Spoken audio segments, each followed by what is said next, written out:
everyone, welcome back.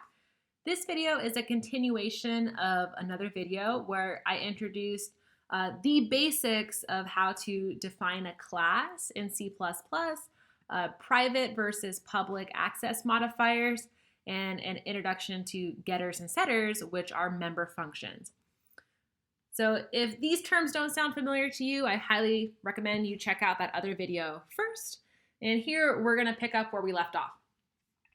All right, so what I want to do first is define another member function, one that is of high value, especially for debugging. Okay, so down here, still under public, anywhere under public, I'm going to declare another member function, it'll be public, called display. Okay, display is going to be this nice little utility member function that we can call anytime we want to see the state of an object. So we have these getters right here, get title, get author, get on pages, but we'd have to call all three in order to figure out the state of all three attributes. But display is going to be a nice little function that will just print out the state of all three attributes. All right, so I put the prototype inside of the header file that contains our class definition for a book. And then I'm going to head over to book.cpp, and I'm going to define this member function, display.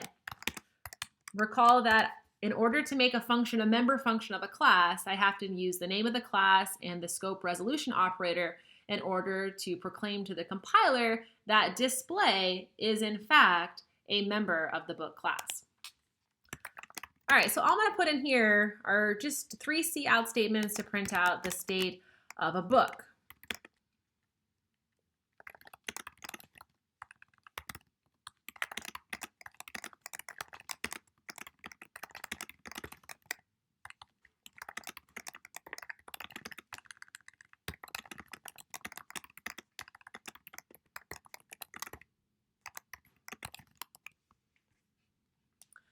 All right, so you can see here I'm accessing title, author, and num pages. Okay, very similar to what I was doing in the getters and setters. But this might look a little bit odd. Okay, maybe you thought it looked a little odd before, but there's no arguments to display. So how does it know which objects, title, author, and num pages to access? Okay, well the key here is the syntax of how you call a member function. So let's head over to main.cpp, and I'm going to type hp1.display. Okay, and I want to explain this a little bit more thoroughly. What's going on here? So hp1 is an invoking or a calling object. So in display, it is hp1's title, author, and num pages that are accessed. Okay, I'm going to write this is the syntax for calling a member function, also known as a method. Okay, so here's what you have. I'll just use these angle brackets as a placeholder. So you have the name of an object, dot, then you have the name of a member function, and then open paren, close paren. And there can be obviously some arguments to the member function here, like we were doing up here with set title, set author, set num pages. Okay, so which object's title, author, num pages is being set? hp1, because hp1 is the one invoking these member functions. So in order to try and make this a little bit more clear, let's make another object. Okay, let's have, say, book hp2. Okay, I will have hp2, say, store some information about the second Harry Potter book.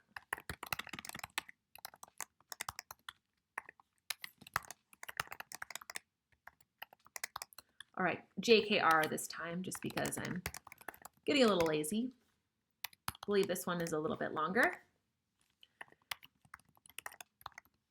All right, so I'm going to call display again, but this time I'm going to use hp2 as the invoking or calling object. Okay, so display is going to execute twice when I compile and run this code.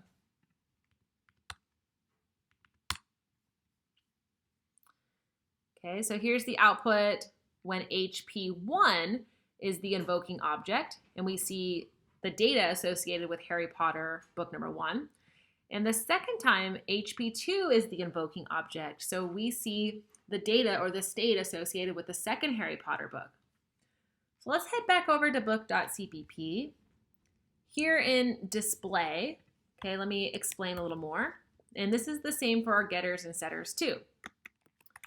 So need an object of type book in order to invoke a member function. Inside that member function body, we can access the state of the invoking object. Okay, and when I say invoking object, I mean whatever object is before the dot display. Okay, that's the key there. You've been probably writing and calling functions for quite some time, but they were just standard functions. They weren't member functions. These are member functions, and they have a slightly different syntax in order to execute them. And that different syntax is you have to have an object in order to invoke them. Remember, every object has its own copy of title, author, and num pages, right? This is the blueprint for a book, but an actual book object will have its own title, author, and num pages state values. HP1 has its own of these 3 variables, and HP2 has its own of these 3 variables.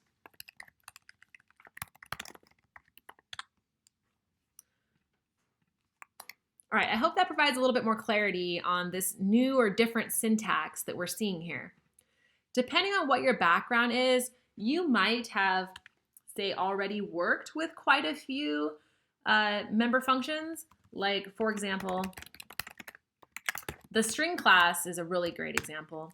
Anytime you do something like, say, myString is a C++ string variable, .size or myString, .length or .at, okay? These are examples of member functions.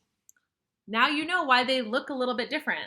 Like, we don't do size myString, okay? Because size is a member function of the string class, so we have to have a string object in order to query the state of it. This is an operation that queries the state of a specific string object, right? Size for one string is likely to be different than size for another string because they're different string objects.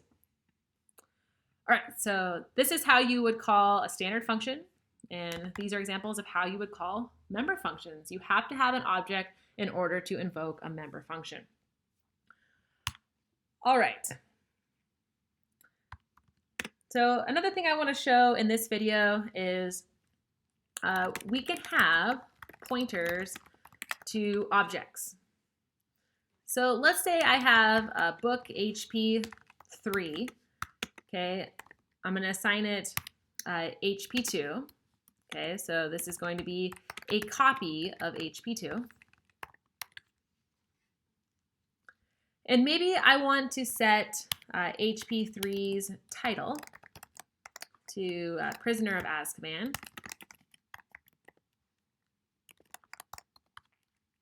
And then I want to have a pointer to HP3. Okay, so the type of a book pointer is book pointer or book star.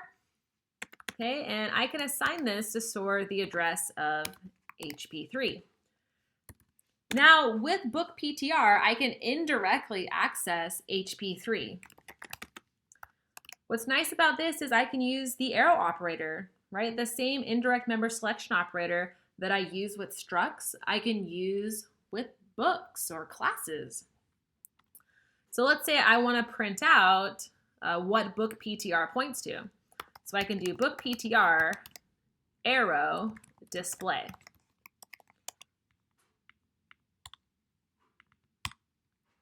Oops.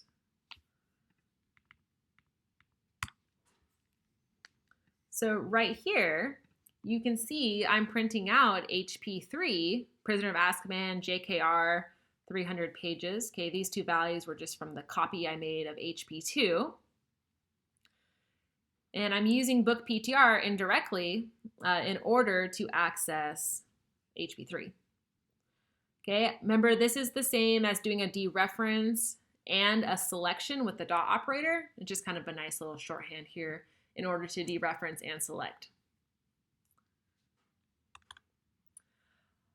All right, so the next topic that we have to cover related to the basics of object-oriented programming is that of constructors and destructors. Constructors and destructors. So I'm going to take the notes for constructors and destructors inside of book.h. So right at the top of all of my public members, okay, I'm going to take my notes here. I'm going to start talking about constructors, and then we're going to define a few constructor prototypes. So let's start with what a constructor is. So a constructor is a special member function that creates objects by initializing their attribute values. They can do other things as well, but this is their primary purpose is to initialize their attribute values. Now, why is this important? Okay, let's head back over to main.cpp and let's make one more book. Let's call it HP3. And then let's do HP3.display. Okay, and all my other examples of Harry Potter books, I was setting using setters or with the copy, as I was doing here, right here, values for the attributes of my books. But here I'm not. So if I just declare another book and print out its contents with display, oops, needs to be HP4, huh? The compiler is really good at catching errors. I see that title looks like it's probably the empty string. Author looks like it's probably the empty string. And number of pages looks like a garbage value. So the compiler doesn't actually zero out our memory for us. Okay, I'd have to manually go and using setters set all of these values. Okay, that's not too hard with book because there's only 3 attributes. But imagine if you had 10 or 15 or 100 attributes in a class, right? To call setters for all of those every time you want to make a new object of that type class would be quite annoying, right? It'd be very slow too. So that's where constructors come in. Okay, believe it or not, there's actually a constructor, a special member function that is being invoked every time we've been making these books. So let's learn more about that. So C++ always has a default constructor that is automatically called or invoked every time a book object is made. So this default constructor really doesn't do much for us. In fact, this default constructor does nothing. So we want to override this nothing behavior in order to properly initialize empty or default book objects. Right? Like, look at this right here. This garbage value, right? That can easily lead to logic errors and problems later. So we want to make sure that every time we make a book, it's got logical zeroed out values.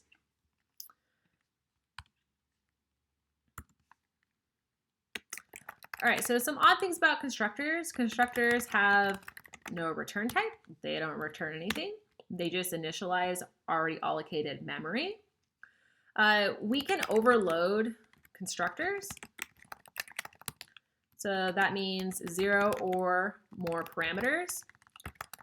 If you learned about function overloading from some of your earlier C++ days, you can have, 2 or more functions with the same name as long as they have different parameter lists. So same thing with constructors. All right, so let's write our first constructor. Okay, this constructor is going to have 0 parameters. So we'll call this a default value constructor, DVC, and it has no arguments, no parameters. So here is the DVC prototype. Okay, a constructor has the same name as the name of the class, and then the DVC, it doesn't accept any arguments, so it has no parameters, so it has an empty parameter list. Okay, let me define another one. Book, let's say string int. This is an example of an EVC prototype. I can have as many EVCs as I want, but there's only one DVC. So why am I having this constructor accept a string, and an int? Because with our EVC, I'll call this explicit value constructor, say accepts arguments to initialize attribute values 2.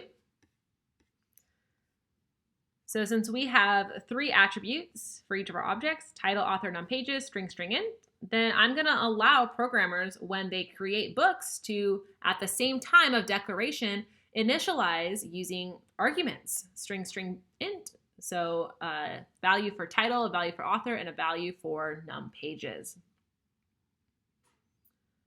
So you could have multiple EVCs. If I wanted to, I could have one that only accepts an int or accepts 2 strings, or maybe, these same parameters but in a different order.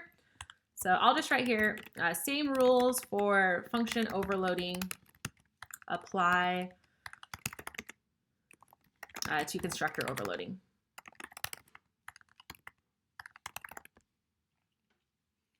All right, so let's implement these 2 constructors then, right? These are the prototypes. We need to actually have definitions for these special member functions. So you can probably guess where these go. These go in book.cpp. I'm going to put them at the top because they're related to initializing a book object. So people or other programmers would probably look for them near the top of our implementation. All right, so remember, no return type for our constructors. So here is our implementation of our DVC. It doesn't accept any arguments, but it is going to initialize attributes to what I like to call logical 0 values. So for example, a logical 0 value for a string would be an empty string, and a logical 0 value for an integer really could depend on your application, but I'll say num pages for kind of a default book being 0 is a logical 0 value. Now that we know a little bit about constructors, let's take a moment and think about why we were getting empty strings for our title and our author attributes when we didn't have a DVC defined like we do now. Well, we know that strings are actually classes, so whenever we have a string variable, what we actually have is a string object. That means that since we're getting these empty strings instead of these garbage values, that the default value constructor for the string class, when it creates a new string object, initializes the actual string value to the empty string for us. So we've actually been taking advantage of default value constructors already. Now that we're writing our own types, we need to write our own default value constructors that do something similar so that we don't get these garbage values. All right, next is going to be our EVC. Remember, you can have more than one EVC. This is just the one that makes sense. We have 3 attributes, so we have 3 parameters. So I'll just do T for title, A for author, and then N for num pages. I'm going to go through and set each one of the attributes to be initialized to these initial values.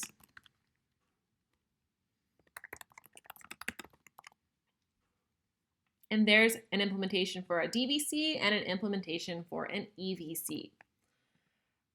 All right, I'm going to save this. And I actually don't even need to add anything to main in order to see our DVC, our default value constructor, in action.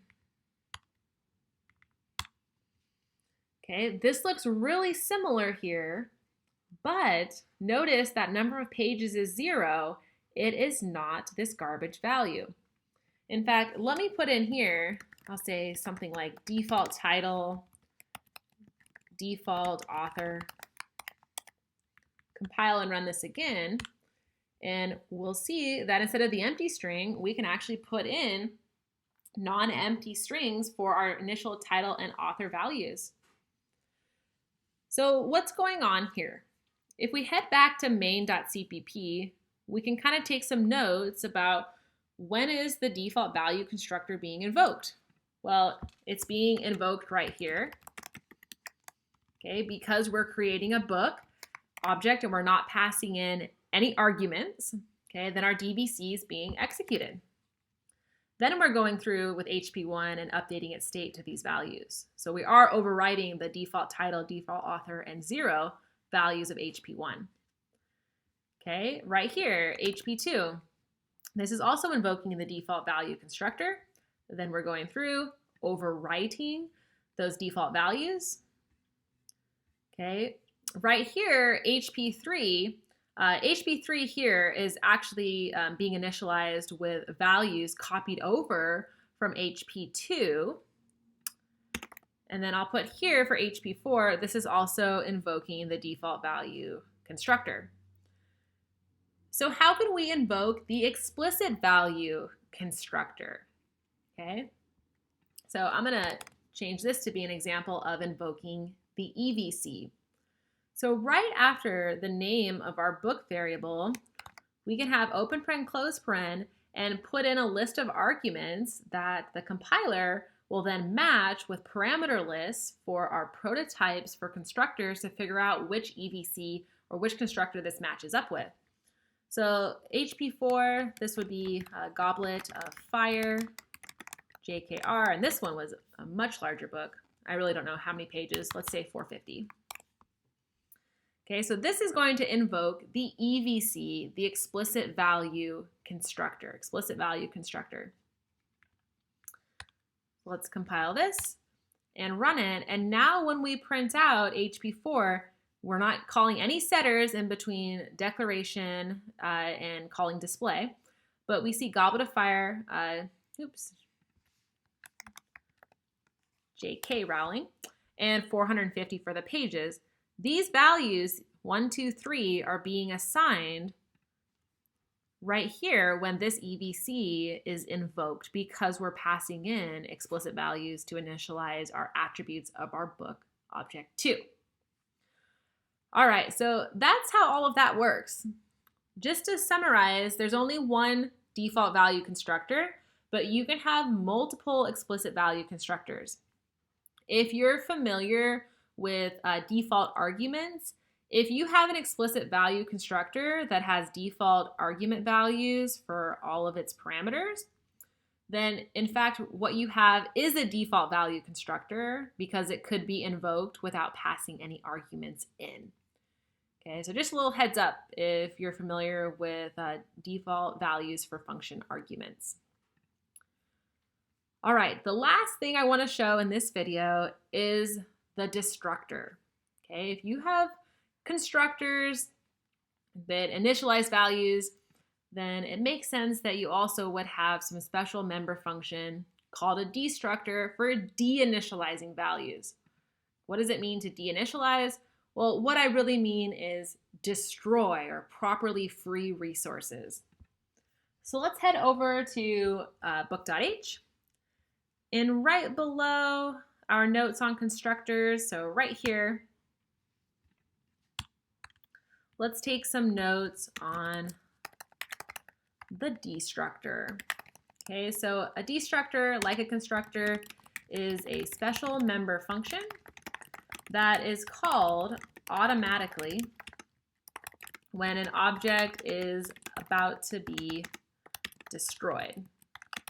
And I will put in here some other names that this destroy goes by, aka destructed, as the name implies, aka deallocated. All right, so what should a destructor do?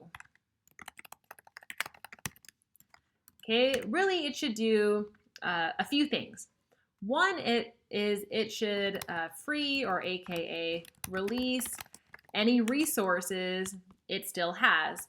So a great example of this would be closing a file, for example. If this object, say in its constructor, opened a file and then kept it open because different member functions are going to say process the file by reading or writing to it, then when that object's about to be destroyed, it should go ahead and clean up by closing that file. Some other things that classify as a resource that should be freed or released would be, let's say you have some socket open, you're doing some network programming. You should properly close that socket and release its resources. The next thing I'm going to write here deserves its own line, would be any dynamically allocated memory should be freed when this object is about to be deallocated, right? Because once it's deallocated, you won't be able to access any of its members anymore, which means you could lose access to memory addresses for dynamically allocated memory in the heap that you need to free. And if that happens, you have a memory leak, which are bad. All right, so I'm going to write here, free, aka release any dynamically allocated memory. Okay, so either with malloc or with new, that memory needs to be freed or deleted. Okay, so you should do that freeing and deleting inside of the destructor. Also, like constructors, the destructor has no return type, but it also has no arguments. That means there is only one destructor, and here is its prototype, tilde, and then the name of the class. Okay, there's only one destructor. You can't overload destructors.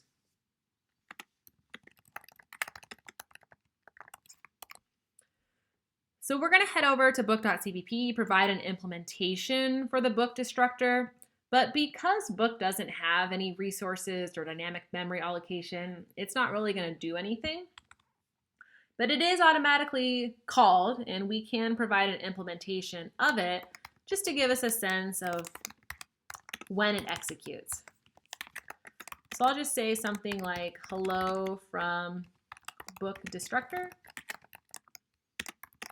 and maybe a little note, should release resources like dynamically allocated memory. Okay, but this is just our first foray into working with classes in C++. So book is pretty simple.